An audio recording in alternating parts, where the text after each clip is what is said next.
Lara Trump joins us once again, Trump 2020 campaign senior advisor, daughter-in-law of the president, wife of Eric Trump. Lara, great to see you again. How are you? I'm doing great. Great to be back with you. Thanks. And you seem genuinely enthusiastic and happy about where things are right now. I know at times it looks like the odds are stacked against us, but you tell me, what are you seeing and more about how you're feeling? Well, we're feeling great. Look, the odds have always been stacked against Donald Trump from day one. None of us forget how the media reacted the day the president came down the escalator in 2015 and announced he was running for president of the United States. They've been hostile, crazy, going against him every step of the way. And he's had a lot come at him. And yet he always seems, Greg, to come out on top. He always seems to rise to the challenge. And look, I think what most Americans out there, at least 73 million Americans, have felt over the past 2 weeks is that Donald Trump legitimately won this election, that there was some sort of, whether we want to call it, election, voter fraud. There's been a variety of things that we've been able to see out there as a campaign. Anyone that watched the press conference today with Rudy Giuliani, with Sidney Powell, with Jenna Ellis, heard exactly how we have a path forward to prove that Donald Trump won this election, and that millions and millions of Americans were cheated, quite frankly, out of their votes. So we feel really positive. We know Donald Trump won this. It's a shame that the American people did not get to see that and feel that like they should have, and like we all should have been able to see on November 3rd. But we're here. We're fighting every step of the way. I want to make sure that people out there know that we have continued to fight, and we will until the right thing happens, and that is to confirm that Donald Trump indeed won this election. Excellent, excellent, excellent. Now, one thing, your father-in-law, the president, he's been very active on Twitter. I know he's on the phone. I know he's having meetings. We haven't seen him much in public. We saw him on, I think it was Veterans Day. Is there a reason for that? And can we expect to see him, in person soon? Yeah, well, look, he obviously is always out there on Twitter. You know that, Greg. He's always making sure that people know his thoughts and his feelings on things. But look, he wants this process to play out. Obviously, right now it's a bit of a legal process at this point, and we have lawsuits filed in multiple states across the country. We have a recount going on in Georgia, hopefully a recount happening soon in Wisconsin. But right now, the president is really kind of just sitting back and saying, look, the process has to play out. He's put the best people on this.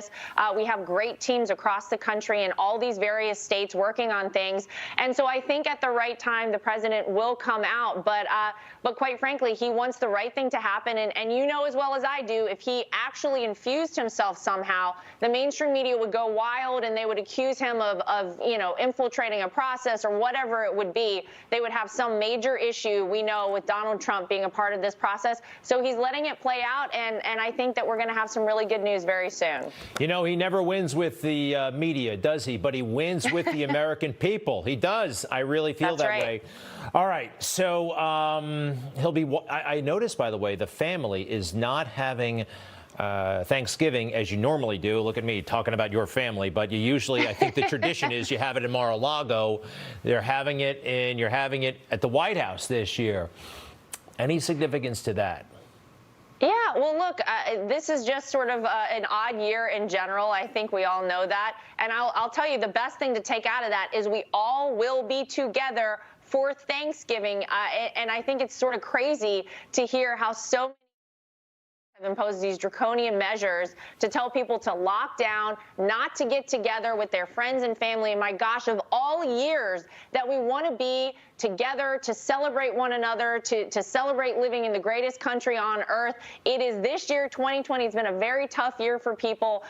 So they're telling you not to sing anymore. I mean, all this stuff is so crazy, but we will be together as a family over Thanksgiving. And quite frankly, that's the most important part. I think most Americans feel that way. We want to see one another. We want to be together, and we certainly are no different. Very beautiful, very nice, and Thanksgiving at the White House. Wow, that's just an awesome thought. Lara Trump, from the senior advisor to Trump 2020, daughter-in-law of the president, wife of Eric, and great all-around person. And hey, by the way, nice job in North Carolina. You're a native North Carolinian. Oh. I think you added extra expertise to winning that state. Am I wrong? Well, I promised the president in 2016 we'd win. I promised him this time around. And I win so far, Greg, is to name my daughter after my home state. So, my gosh, if we didn't win, I was going to have to change her name. So good news. We won the state of North Carolina officially. Don't have to change her name. Excellent. She will not be tried. How old is she? How old is your daughter? She turned a year old in August. Okay. So, oh, yeah. So she's it's into everything. Still changeable. So I'm glad we don't have to do that. Lara Trump, all the best and thank you. Thank you.